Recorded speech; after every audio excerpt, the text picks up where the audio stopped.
Case you didn't know, Half-Life 2 is currently free on Steam, so if you've never played that game, pick it up because it's really good. Hey kids, welcome back to the channel. I am Uncle Frank and I hope that you are having a great day.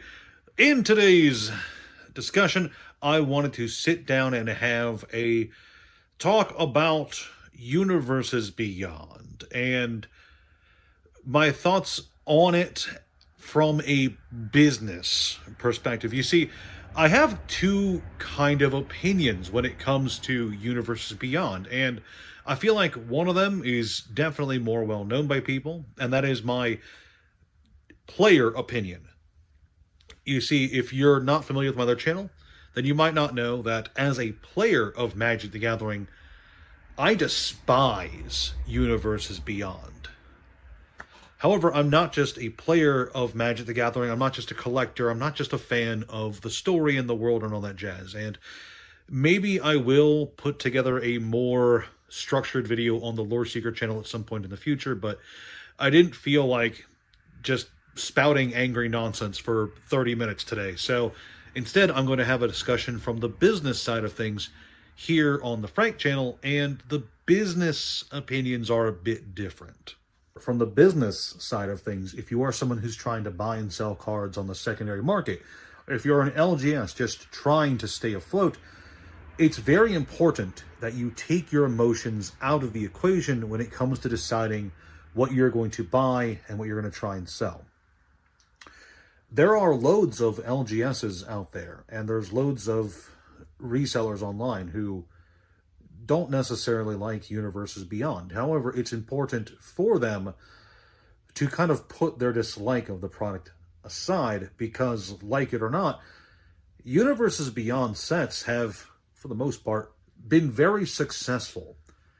And the market itself, the wider market, the entire Magic economy, is showing to Wizards of the Coast that Universes Beyond is a product line that will sell and that will have some sort of interest in it.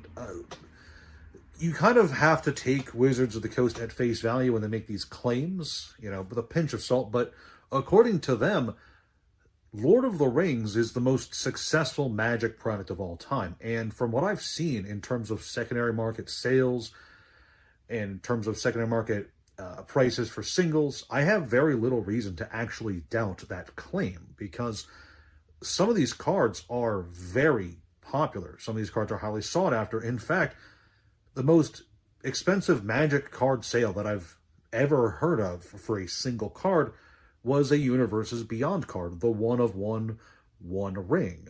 Now, if you're a store owner or an online seller, you might be asking, how can I show my dislike for Universes Beyond? And the sad truth is, there's not a lot of ways to creatively, constructively show that you don't support the product as a store owner. Now, you can not buy it. You can just not hold any Universes Beyond product in your store. And for an online seller, that's not necessarily bad, especially if you have a large enough existing inventory. You're going to get digital sales over time anyway, just from what you've accumulated. However, as a brick and mortar location, it's important that you try to pursue as much profit as possible, because there's way more overhead. It's not just your internet bill. It's the rent or the mortgage for the building, the lease. There's the electric bill. There's all the repairs you have to do. There's everything you have to do in order to keep the lights on that building. You have to think about that when you're making the decision. So for the LGS owner who hates Universes Beyond, there's a bit more pressure on them to buy it regardless and to sell it regardless. And I know that there's a lot of people out there who are asking themselves and asking other people online, well, why is this LGS selling Universes Beyond? Why is this guy selling Universes Beyond? He hates it. I hate it. None of his customers like it. Well, because he's selling it, because someone's buying it. That's just the sad truth. If your LGS is selling a Universes Beyond product, chances are it's because they think it's going to sell. And for a lot of Universes Beyond products, especially some of the stuff that's coming out next year, it's going to sell.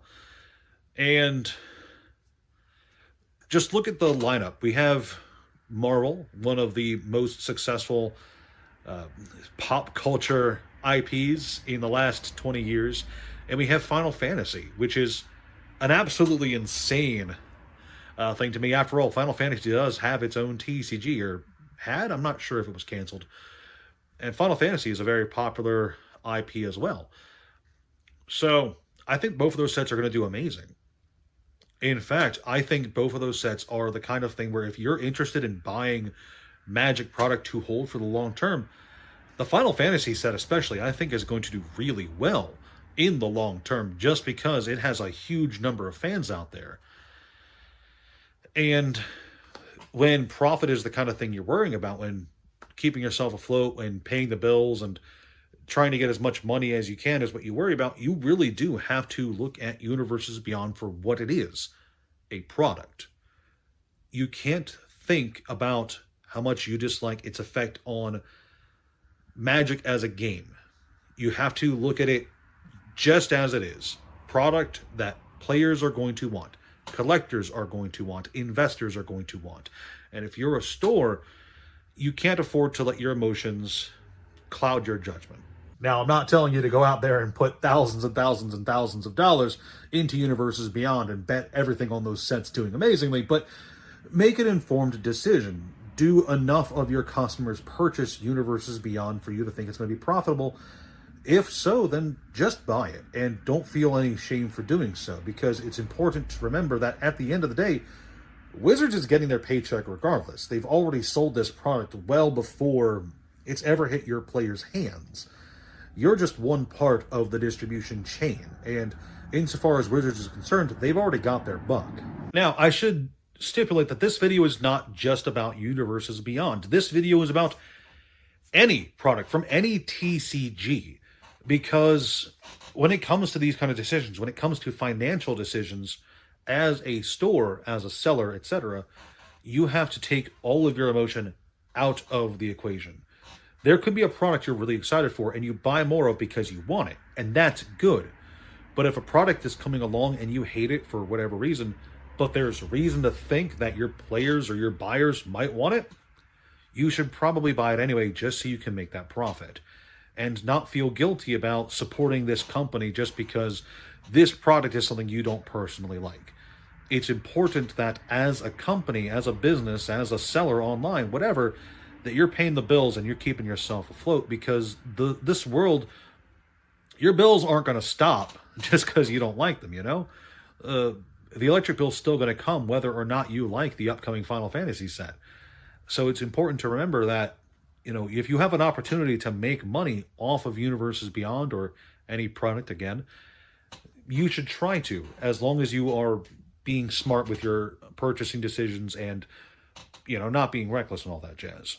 And hey, like I said, I'm not a huge fan of Universes Beyond as a product. As a player, I absolutely despise it. However, as a seller online, it's very tempting to just buy as much of it as I can for the long haul, because it's proven to be really successful and really profitable.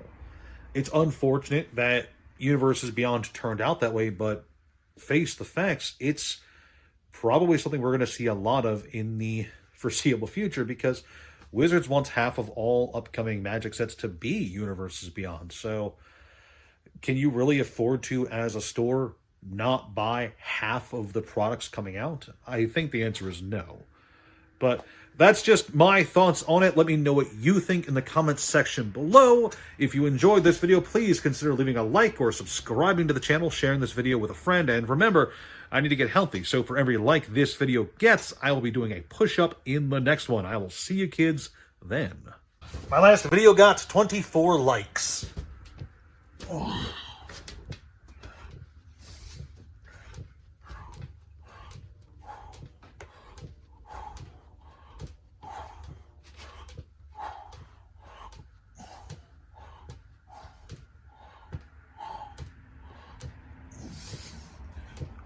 Whew, 24.